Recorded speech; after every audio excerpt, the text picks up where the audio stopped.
Hello friends, আমি এসে গেছি মিঠু পাল সাহা আমার গল্পের ঝুলি নিয়ে। আজকের গল্পের নাম শাশুড়ির বড় চোখ।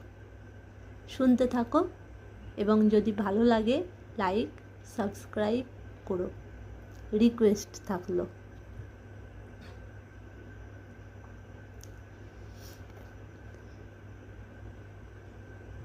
মল্লিকার বিয়ে ঠিক হয়েছে।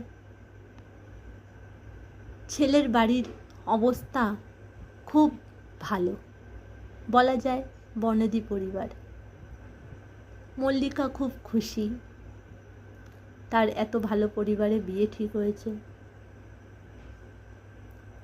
বিয়ের দিনও উপস্থিত হলো 19শে জ্যৈষ্ঠ। বর আসলো, বিয়েও হলো, বর কনে বিদায় নিল। যখন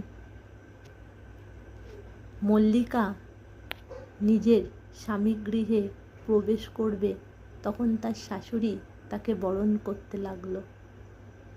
শাশুড়ির চোখ দুটো এত বড় হয়ে গেল যে মল্লিকার নজর কেড়ে নিল। শাশুড়ির চোখ দুটো খালি মল্লিকার গলার দিকে, হাতের দিকে।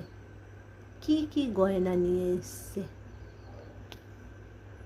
এত বড় চোখ দেখে মল্লিকা একরকমভাবে ভয় পেয়ে গেল।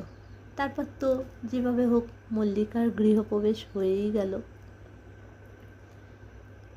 ভেতরে যখন মল্লিকা একা, তখন তার শাশুড়ি তার কাছে গেল, মিষ্টি সুরে বলল, বৌমা, লক্ষ্মী মা, দেখি তো মা, তোমার পাশে একটু বসি।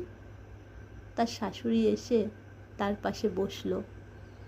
বসা মাত্রই মল্লিকার দিকে যেই তাকালো, অমনি তার শাশুড়ির চোখ রসগোল্লার মতো। মল্লিকা দেখে আবার ভয় পেয়ে গেল। মল্লিকা বলল, মা, কিছু বলবেন? শাশুড়ি বলল, হ্যাঁ মা, দেখি তো তোমার গলার হারটা, দেখি দেখি। হাত দিয়ে ছুঁতে লাগলো। তখন মল্লিকাকে বলল, দাও দেখি মা, দেখি দেখি। কি সুন্দর! বাহ, তোমার বাবা তো খুব ভালো গলার হার দিয়েছে, দেখি তো মা, দেখি দেখি বলে নিজেই খুলে নিল গলার হারটা। তারপর চোখ গেল তার হাতের দিকে। চোখ দুটো যেন রাজভোগের মতন। নিজেই চুড়িগুলি খুলে নিল। খুলতে খুলতে